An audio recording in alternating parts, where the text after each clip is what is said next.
आज बात करूंगा मैं देश के अन्नदाता की। 2/3 जनसंख्या कहीं ना कहीं किसी ना किसी तरह से किसानी से जुड़ी हुई है इस देश में, और किसान एक बार फिर आंदोलन की बात कर रहा है। 6 दिसंबर से आंदोलन। नोएडा के किसान भूमि अधिग्रहण और मुआवजे को लेकर वो भी आंदोलित हैं। अलग अलग जगहों से खबरें आ रही हैं। उत्तराखंड, केरल, तमिलनाडु के किसान भी प्रदर्शन करने की तैयारी में हैं। और ऐसे में किसानों को लेकर दर्द छलका है एक अहम शख्सियत का।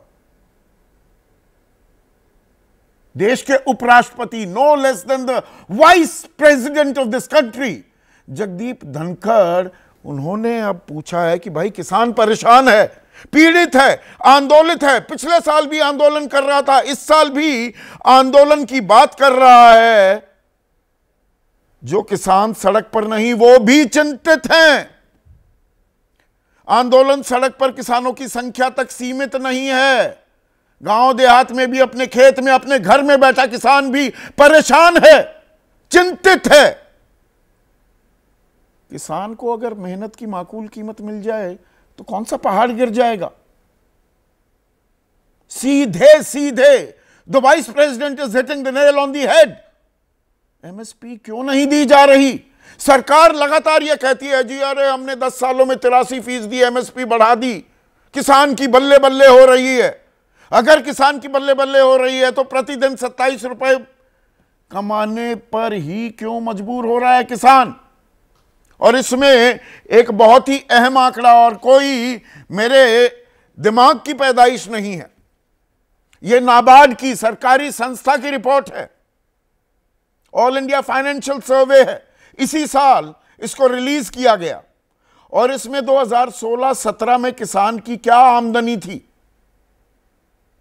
वो बताई गई है 8,059 रुपए, और 2021-22 में यह हो गई 12,698। वैसे दोगुनी होनी थी, दोगुनी तो खैर नहीं हुई है, प्रधानमंत्री ने वादा किया था, और अब वो तारीख तो कब की जा चुकी, 31 दिसंबर 2022। यहां पर मोटी मोटी बात यह है कि 58% आमदनी बढ़ गई किसान की। पर अब उसके नीचे का आंकड़ा देखिए, जो खर्च था मासिक वो 6,646 रुपए था, जो बढ़कर 11,262 रुपए हो गया। और ये 21-22 का आंकड़ा है।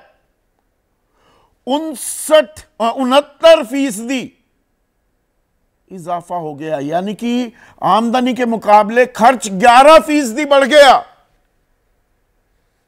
और इसमें महंगाई दर को मैं लगा नहीं रहा हूं, 6% की महंगाई दर भी पकड़ लो तो हर महीने किसान को दरअसल 17% का नुकसान हो रहा है।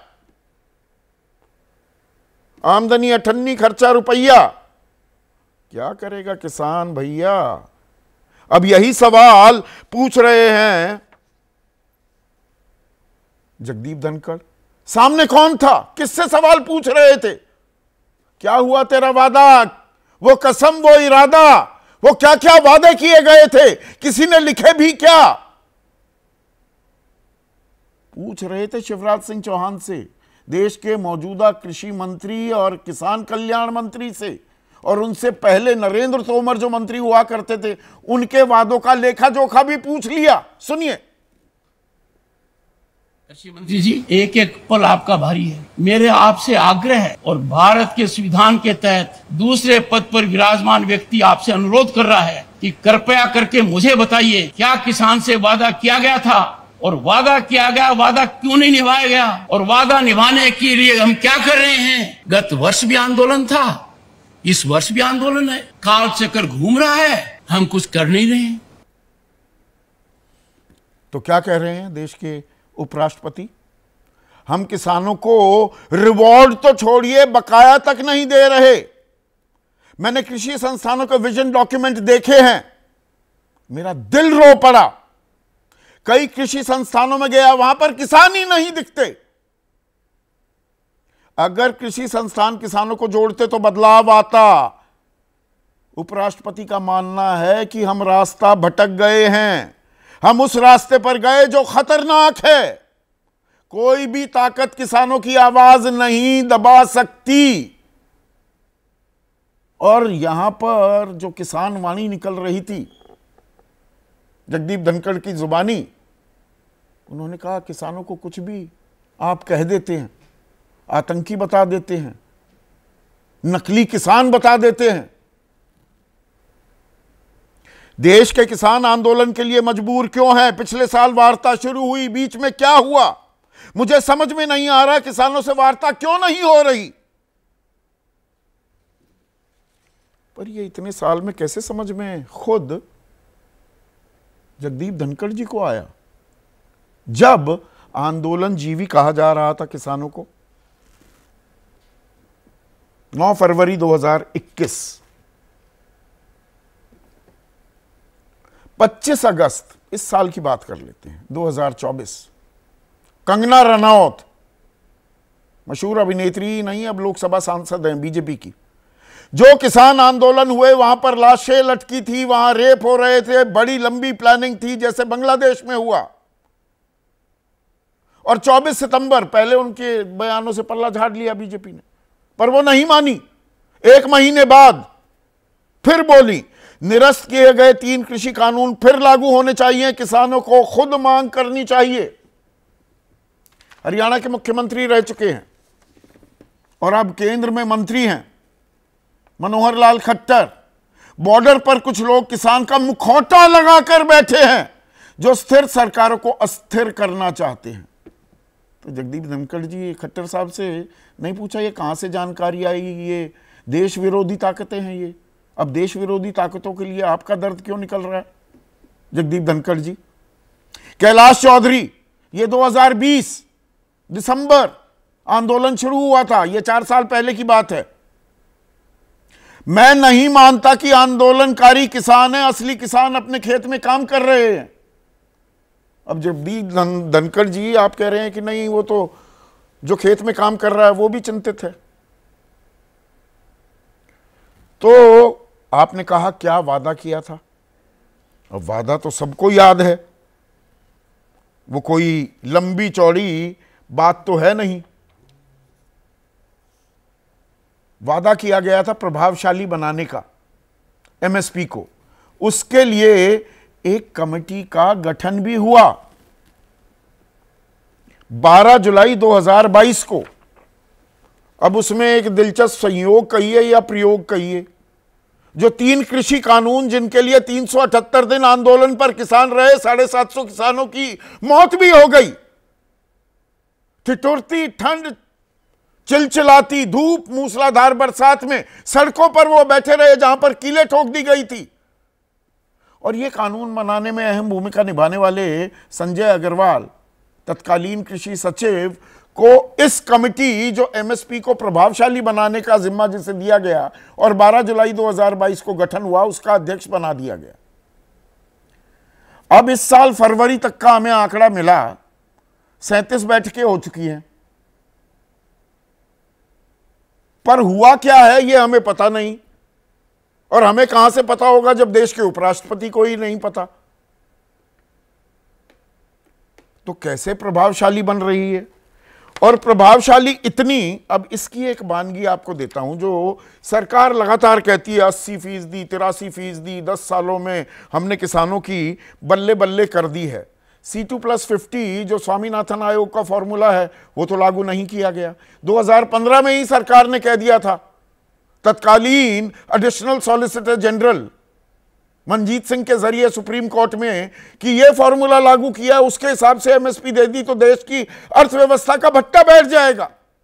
15 लाख करोड़ एनपीए बट्टे खाते में डाल दो, उद्योगपतियों को राहत दे दो, तब देश की अर्थव्यवस्था नहीं चरमराती है। ये काला सूट गुलाबी अखबार वाले नया इकोनॉमिक मॉडल इजाद करते रहते हैं। किसान को देने की बारी आती है तो पेट में दर्द होने लगता है। वो किसान जो देश का पेट भरता है। अब इसमें एमएसपी की बात पर आते हैं कि भाई बहुत बढ़ा चढ़ा कर दी जा रही है। तो गेहूं की एमएसपी है 2425 रुपए 25-26 इस वित्त वर्ष की। महाराष्ट्र, जहां पर बीजेपी की अगुवाई वाली ही सरकार है, उन्होंने क्या कहा? उन्होंने एमएसपी मांगी 4461 रुपए की। 2,000 रुपए ऊपर। उन्होंने कहा जी लागत आती है 1 क्विंटल गेहूं की 3,527 रुपए। सरकार कह रही है कि नहीं जी 2,425 रुपए, हमने तो 50% लाभकारी मूल्य दे दिया इसमें जोड़ के।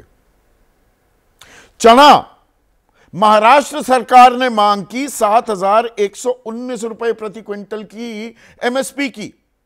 एमएसपी मिल रही है 5,650 रुपए, 1,500 रुपए कम।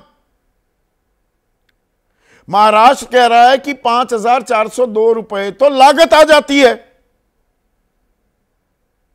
तो लागत बराबर एमएसपी दे रही है सरकार। अब बिहार की बात भी कर लेते हैं। बिहार में सरकार ने, और यह एनडीए की सरकार है, मसूर के दाम मांगे 7,298 रुपए और एमएसपी दी जा रही है 6,700 रुपए, 600 रुपए कम। और बिहार ने सरसों के दाम मांगे 7,298 रुपए और दाम दिया सरकार ने 5,950 रुपए, 1,300 रुपए कम। तो इसमें किसान की बल्ले बल्ले होगी, या किसान पर आज की तारीख में जो कर्ज है वो 91,231 रुपए हो गया हर किसान पर, प्रति किसान। और 2016 के बाद किस वजह से आत्महत्या कर रहा है किसान, वो आंकड़ा तो नहीं है, पर 1995 से अब तक के जो आंकड़े हैं ना एनसीआरबी के पास, नेशनल क्राइम रिकॉर्ड ब्यूरो के पास, 4 लाख से ज्यादा किसान आत्महत्या कर चुके हैं। और किसान को आप आतंकवादी बता देंगे। अभी 5.4 गोता खाया भारत की विकास दर ने, पर किसान ने कृषि की विकास दर 2 से बढ़ाकर 3.5 कर दी। कोरोना काल में, उस संकट, संक्रमण, आफत, आपातकाल में अपने मजबूत कांधों पर डोलती हुई अर्थव्यवस्था को किसी ने संबल दिया, कांधा दिया, तो वो किसान था। तिलहन एमएसपी कुछ भी हो, अब उसको भूल जाइए। खरीदती कितना है सरकार? 0.32%। 1 क्विंटल उत्पादन करता है किसान तो 320 ग्राम सरकार खरीदती है, बाकी अपना भगवान भरोसे। और तिलहन दालें 0.016%। 1 क्विंटल उगाता है दालें किसान तो 16 ग्राम की खरीदी होती है, और 100 रुपए से ऊपर की आप दालें खरीद रहे हैं। कौन कमा रहा है? और कुछ हल निकलेगा क्या, या ये सेफ्टी वॉल्व थियरी है? इसी पर करेंगे आज चर्चा। ऐसे में आज का सीधा सवाल, किसानों से फिर घमासान, कैसे निकलेगा समाधान? और क्या हुआ तेरा वादा, वो कसम, वो इरादा?